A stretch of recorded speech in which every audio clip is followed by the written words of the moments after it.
বাংলাদেশের অভ্যন্তরীণ বিষয়ে হস্তক্ষেপ করায় ভারতকে কড়া বার্তা দিয়েছে সেনাবাহিনীর প্রধান জেনারেল ওয়াকারুজ্জামান। এর আগে বাংলাদেশ সম্মিলিত সনাতনী জাগরণ জোটের মুখপাত্র ও চট্টগ্রামের হাটহাজারীর পুণ্ডরিক ধামের অধ্যক্ষ প্রভু চিন্ময় কৃষ্ণ দাস ব্রহ্মচারীকে গ্রেপ্তারের ঘটনায় নিন্দা জানিয়ে বিবৃতি দিয়েছিল ভারত। আপনারা যদি যুদ্ধ করতে চান আধা ঘন্টা টিকতে পারবেন না। আমরা সেনাবাহিনী ভারতকে বাংলাদেশ যুদ্ধের বার্তা দিয়েছে। সেই সেনাপ্রধান হিসাবে আমার প্রধান দায়িত্ব হচ্ছে সেনাবাহিনীকে সবসময় যুদ্ধের জন্য প্রস্তুত রাখা। শেখ হাসিনা সরকারের পতনের পর বাংলাদেশের সঙ্গেও নয়াদিল্লির সম্পর্ক এখন তলানিতে।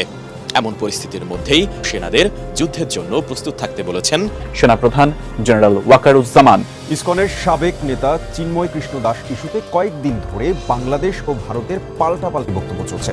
এদিকে কলকাতায় ডেপুটি হাইকমিশনের সামনে বাংলাদেশের জাতীয় পতাকা ও প্রধান উপদেষ্টা অধ্যাপক মোহাম্মদ ইউনূসের কুশপুত্তলিকা পোড়ানোর তীব্র নিন্দা জানিয়েছে ঢাকা। যেমনটা ধারণা করছিলাম ঠিক তেমনটাই হতে যাচ্ছে। এবার বাংলাদেশ এবং ইন্ডিয়ার মাঝে যুদ্ধ লেগে যাচ্ছে চিন্ময় কৃষ্ণ প্রভুকে নিয়ে। চিন্ময় কৃষ্ণ প্রভুকে নিয়ে ইন্ডিয়ার দাবি হচ্ছে তাকে মুক্তি দিতে হবে এবং বাংলাদেশের সংবিধান বলতেছে যে তাকে শাস্তির আওতায় আনা হবে। এবং ইতিমধ্যেই কিন্তু ডক্টর ইউনূসকে নিয়ে অপমান করা শুরু করে দিয়েছে ইন্ডিয়া। বিশেষ করে ডক্টর ইউনূসের কুশপুত্তলিকে দাহ করেছে, ডক্টর ইউনূসকে মূর্তি বানিয়ে সেটা জ্বালিয়ে দিয়েছে এবং বাংলাদেশের পতাকা নিয়েও কিন্তু তারা খেলতামাশা শুরু করছে। ইতিমধ্যেই বাংলাদেশের সেনাপ্রধান ওয়াকারুজ্জামান তিনি স্পষ্ট ভাষায় জানিয়ে দিয়েছে বাংলাদেশের দিকে কোনো ব্যক্তি বাঁকা নজরে তাকালে তার চোখ উপড়ে ফেলবো, সেটা হোক ইন্ডিয়া বা পাকিস্তান বা আফগানিস্তান বা অন্য কোনো দেশ।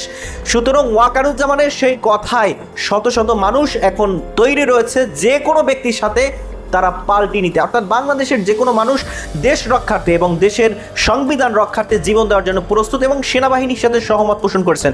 আপনিও আসলে ওয়াকারুজ্জামানের সাথে সহমত পোষণ করেন কিনা? অর্থাৎ ইন্ডিয়া যদি প্রস্তুত হয় বাংলাদেশের সাথে যুদ্ধ করার জন্য তাহলে বাংলাদেশও প্রস্তুত রয়েছে। চিন্ময় কৃষ্ণ প্রভুকে কোনোভাবেই মুক্তি দেওয়া হবে না যতক্ষণ পর্যন্ত না তার অপরাধের শাস্তি হয়। আপনিও কি আসলে ওয়াকারুজ্জামানের সাথে সহমত পোষণ করেন কিনা কমেন্ট অপশনে জানাবেন। চলুন দর্শক, এইবার ডক্টর ইউনূসকে নিয়ে ইন্ডিয়া যেই খেলা শুরু করেছে সেই খেলা নিয়ে ইতিমধ্যেই বাংলাদেশ কড়া বার্তা দিয়েছে এবং ওয়াকারুজ্জামানের পুরো বক্তব্য শুনবেন। তাই পুরো ভিডিওটি দেখে আপনার নিজস্ব মতামত কমেন্ট অপশনে জানাবেন। দর্শক, বাংলাদেশ থেকে ইন্ডিয়াকে নিয়ে যে বিবৃতিগুলো দিচ্ছে এবং চিন্ময় কৃষ্ণ প্রভুর সামনে কি হতে যাচ্ছে সমস্ত কিছু আমরা দেখে আসি ডেস্ক রিপোর্ট থেকে। কলকাতায় বাংলাদেশের উপ হাই কমিশনের বাইরে বঙ্গীয় হিন্দু জাগরণ নামে একটি ধর্মীয় সংগঠন সহিংস বিক্ষোভের আয়োজন করেছিল। 28 নভেম্বর বিকালে বিক্ষোভকারীরা পুলিশের ব্যারিকেড ভেঙে বাংলাদেশ ডেপুটি হাই কমিশনের সীমানায় পৌঁছে যায়। এ ঘটনায় গভীর উদ্বেগ প্রকাশ করে দেশটিতে অবস্থিত সব ধরনের বাংলাদেশি কর্মীদের নিরাপত্তা নিশ্চিতের আহ্বান জানিয়েছে বাংলাদেশ সরকার। এদিকে শুধু বিক্ষোভ করেই ক্ষান্ত হয়নি কলকাতার বিক্ষোভকারীরা। তারা বাংলাদেশের জাতীয় পতাকায় আগুন ধরিয়ে পতাকার অবমাননা করে এবং বাংলাদেশের অন্তর্বর্তী সরকারের প্রধান উপদেষ্টার কুশপুত্তলিকা পোড়ায়। এদিকে এই ঘটনায় নয়াদিল্লিকে কড়া বার্তা দিয়েছে ঢাকা। 29 নভেম্বর এক বিজ্ঞপ্তিতে সরকারের উদ্বেগের কথা জানায় বাংলাদেশের পররাষ্ট্র মন্ত্রণালয়। বিবৃতিতে কলকাতায় বাংলাদেশ উপ হাই কমিশনের সামনে বাংলাদেশের পতাকা পোড়ানো ও সহিংস বিক্ষোভের প্রতিবাদ জানিয়েছে পররাষ্ট্র মন্ত্রণালয়। পাশাপাশি ভবিষ্যতে এ ধরনের ঘটনা ঠেকাতে প্রয়োজনীয় পদক্ষেপ নিতে নয়াদিল্লির প্রতি আহ্বান জানিয়েছে ঢাকা। পররাষ্ট্র মন্ত্রণালয় বিবৃতিতে বলেছে পশ্চিমবঙ্গের কলকাতায় উপ হাই কমিশনের সামনে বঙ্গীয় হিন্দু জাগরণ নামের একটি সংগঠন আয়োজিত সহিংস বিক্ষোভের ঘটনায় বাংলাদেশ সরকার গভীরভাবে উদ্বিগ্ন। বিক্ষোভকারীরা পুলিশের বাধা উপেক্ষা করে বাংলাদেশের উপ হাই কমিশনের সীমানা পর্যন্ত চলে যায়। সেখানে বিক্ষোভকারীরা বাংলাদেশের পতাকা পোড়ায় এবং প্রধান উপদেষ্টার প্রতিকৃতিতে আগুন ধরিয়ে দেয়। বর্তমানে পরিস্থিতি নিয়ন্ত্রণে আছে মনে হলেও উপ হাই কমিশনের সদস্যরা নিরাপত্তাহীনতায় ভুগছেন বলেও জানানো হয় বিবৃতিতে। এদিকে বিবৃতিতে তীব্র নিন্দা জানিয়ে বলা হয় বাংলাদেশের জাতীয় পতাকার অবমাননা ও অন্তর্বর্তী সরকারের প্রধান উপদেষ্টার প্রতিকৃতি পোড়ানোর মতো দুঃখজনক ঘটনার তীব্র নিন্দা জানাচ্ছে সরকার। ভবিষ্যতে এ ধরনের ঘটনা ঠেকাতে প্রয়োজনীয় পদক্ষেপ নিতে ভারত সরকারের প্রতি আহ্বান জানিয়ে বিবৃতিতে আরও বলা হয়েছে বাংলাদেশ যে কোনো ধরনের সহিংস কর্মকাণ্ডের নিন্দা জানায়। একই সঙ্গে বাংলাদেশ সরকার কলকাতার উপ হাই কমিশন সহ ভারতে অবস্থিত বাংলাদেশের সব কূটনৈতিক মিশন ও কূটনীতিক কর্মকর্তা ও সব কর্মীর নিরাপত্তা নিশ্চিত করতে নয়াদিল্লির প্রতি আহ্বান জানিয়েছে। সম্প্রতি বাংলাদেশ ও ভারতের মধ্যে পাল্টাপাল্টি বক্তব্য বিবৃতি চলছেই। গত কয়েকদিনের মতো শুক্রবারও দুই দেশের পররাষ্ট্র মন্ত্রণালয়ের তরফে প্রতিবেশী দেশের উদ্দেশ্যে পারস্পরিক ইস্যুতে বার্তা দেওয়া হয়েছে।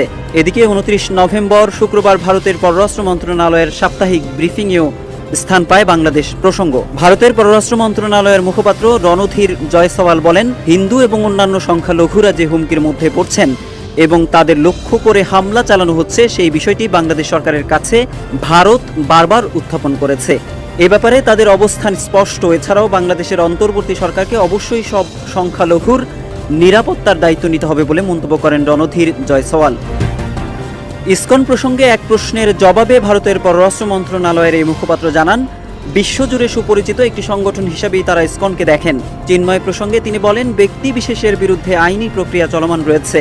তারা আশা করেন এই প্রক্রিয়া ন্যায্য, নিরপেক্ষ ও স্বচ্ছভাবে চলবে, যেখানে তাদের আইনি অধিকার সম্পূর্ণভাবে রক্ষিত হবে। তবে ভারত ও বাংলাদেশের মধ্যে চলমান আমদানি রপ্তানি যেভাবে চলছে তা চলতে থাকবে বলেও মন্তব্য করেছেন রণধীর জয়সওয়াল। উল্লেখ্য, সম্মিলিত সনাতন জাগরণ জোটের মুখপাত্র চিন্ময় কৃষ্ণকে গ্রেপ্তারের পর বিবৃতি দেয় ভারত সরকার। এরপর তার প্রতিবাদে পাল্টা বিবৃতি দেয় বাংলাদেশ। এদিকে গত 29 নভেম্বর কলকাতায় অবস্থিত বাংলাদেশ উপ হাইকমিশনের সামনে সহিংস বিক্ষোভ করে সেখানকার ধর্মীয় একটি সংগঠন, যার কড়া প্রতিবাদ জানিয়ে অবশেষে বিবৃতি দেয় বাংলাদেশ। প্রত্যেকটা ঘটনাকে আলাদা করে একটু বিচার করার প্রয়োজন আছে অন্যান্য ঘটনার থেকে। তার আগে আমি একটা জিনিস বলি, এই যে আমরা বর্তমান পরিস্থিতিতে আমাদের আইন শৃঙ্খলার বা যে ধরনের ঘটনাগুলো বললেন, আন্দোলন বা বিভিন্ন ধরনের প্রোটেস্ট, আনরেস্ট হচ্ছে, এগুলো করার পেছনে তিন ধরনের করছেন কারা, তিন ধরনের ব্যক্তি বা তিন ধরনের দিক। একটা হলো যারা চিহ্নিত অপরাধী, তাদের কাজই হচ্ছে বিভিন্ন ধরনের অপরাধ করা বা এই ধরনের বিষয়ে তারা কাজ করে। একটা হচ্ছে ইন্ধনদাতা, কিছু আছেন যারা উদ্দেশ্য প্রণোদিতভাবে কাজ করছে। আর একটা বড় গ্রুপ আছে যারা দেশের সাধারণ জনগণ, যেমন এই যে ছাত্রদের যেটা বললেন, এর আগে আমরা বিভিন্ন সময় দেখছি যে গার্মেন্টস সেক্টরের আনরেস্ট হচ্ছে, শ্রমিকরা করছে, এরা কিন্তু সাধারণ জনগণ, ট্রাফিক আইন ভঙ্গ করছে, এখানে কিন্তু আমাদের মতো সাধারণ জনগণ। এখন আইন শৃঙ্খলা রক্ষাকারী বাহিনীর ভূমিকাটা মূলত থাকবে প্রথম যে দুইটা গ্রুপ বললাম, যারা অপরাধী, যারা উদ্দেশ্য প্রণোদিতভাবে অপরাধ করে বা ইন্ধনদাতা। সাধারণ জনগণের বিপক্ষে যখন আমাদের দাঁড়াতে হয়, আমাদেরকে চিন্তা করে কাজ করতে হয়। বিশেষ করে আপনারা যদি ছাত্রদের কথা বলেন, এই ছাত্ররাই আন্দোলন করে দেশের এখন একটা আমাদের যে বর্তমান পরিস্থিতি এনেছে, এবং আমরা সবাই আশা করছি যে দেশটা একটা ভালোর দিকে যাবে। সেই ছাত্ররাই যখন কারো ইন্ধনে একটু সাময়িকভাবে ডিরেইল হয়ে যাচ্ছে পরিস্থিতি না বুঝে, তখন তাদের এগেনস্টে আমরা যদি শক্তি প্রয়োগের কথা চিন্তা করি, আমাদেরকে একটু চিন্তা করে কাজটা করতে হবে।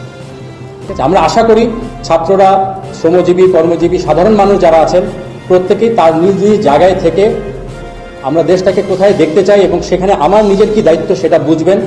এবং প্রথমত এই ধরনের, যখন সেটা সোশ্যাল মিডিয়া হোক বা অন্য কোনো যে কোনো মাধ্যমে হোক, যখন এই ধরনের কোনো ইন্ধন জাতীয় বিষয় তাদেরকে ইনস্টিগেট করার চেষ্টা হবে, তারা যাচাই করবেন যে আসলে ঘটনাটা হয়েছে কিনা।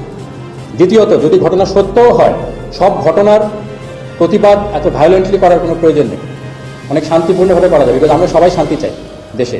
তো এখানে আমাদের সাধারণ জনগণ, বিশেষ করে ছাত্র, কর্মজীবী, শ্রমজীবী এবং সকল পর্যায়ের মানুষ, আমাদের একটা নিজের দায়িত্ব আছে যে আমরা যদি নিজে থেকে দায়িত্বশীল ভূমিকা পালন করি, তাহলে এই অনেকগুলো এই ধরনের ঘটনা আমরা অ্যাভয়েড করতে পারি। এবং তখন আইন শৃঙ্খলা রক্ষাকারী বাহিনী যারা উদ্দেশ্য। চিন্ময় কৃষ্ণ প্রভু তিনি একজন সাধারণ মানুষ এবং তিনি বাংলাদেশের নাগরিক, সুতরাং বাংলাদেশের সংবিধান তাকে মানতেই হবে। সে যে কোনো ধর্মের হোক না কেন, সে যে কোনো বর্ণের হোক না কেন, সে যাই করুক না কেন, সে মানে ইন টোটাল মোট কথা হচ্ছে বাংলাদেশের সংবিধান অনুযায়ী সমস্ত নাগরিককে থাকতে হবে। সে হোক সাধারণ মানুষ বা হোক ডিফেন্সের কেউ, হোক সম্প্রদায় কোনো মানুষ, হোক কোনো হুজুর, হোক কোনো পাদ্রী, হোক কোনো হিন্দু, বা সে হোক কোনো সনাতনী, বা হোক কোনো তিনি মানে কোনো ধর্মের প্রভু, তাকে বাংলাদেশের সংবিধান মানতে হবে এবং এটাই হচ্ছে দেশের সৌন্দর্য। সুতরাং আমরা যদি ইন্ডিয়াতে গিয়ে ইন্ডিয়ার পতাকা দিয়ে যদি টয়লেট বানায়, তাহলে ইন্ডিয়া সেটা নিজেকে তো মানে ইন্ডিয়ার সংবিধান অনুযায়ী তো আমাকেও বিচারের আওতায় আনা হবে। এটা হচ্ছে নিয়ম। এখন ইন্ডিয়ার সাথে বাংলাদেশের ভালো সম্পর্ক দেখে, ভালো সম্পর্ক থাকলেই যে তাদেরকে ছেড়ে দিতে হবে বা ভালো সম্পর্ক রাখার জন্য তাকে আইনের ঊর্ধ্বে নিয়ে সেই সম্পর্ক বজায় রাখতে হবে, এমনটা চায় না সেনাপ্রধানরা এবং সেনাবাহিনী এবং বাংলাদেশের সাধারণ মানুষ। আপনিও আসলে এমনটাই চান কিনা কমেন্ট অপশনে জানাবেন যে দেশের সংবিধান সকলকে মানতে হবে, এটা আপনিও চান কিনা কমেন্ট অপশনে লিখবেন এবং আপনার নিজের মতামত থাকলে সেটিও জানাতে পারেন। ভালো থাকবেন সবাই। আসসালামু আলাইকুম ওয়া রাহমাতুল্লাহ।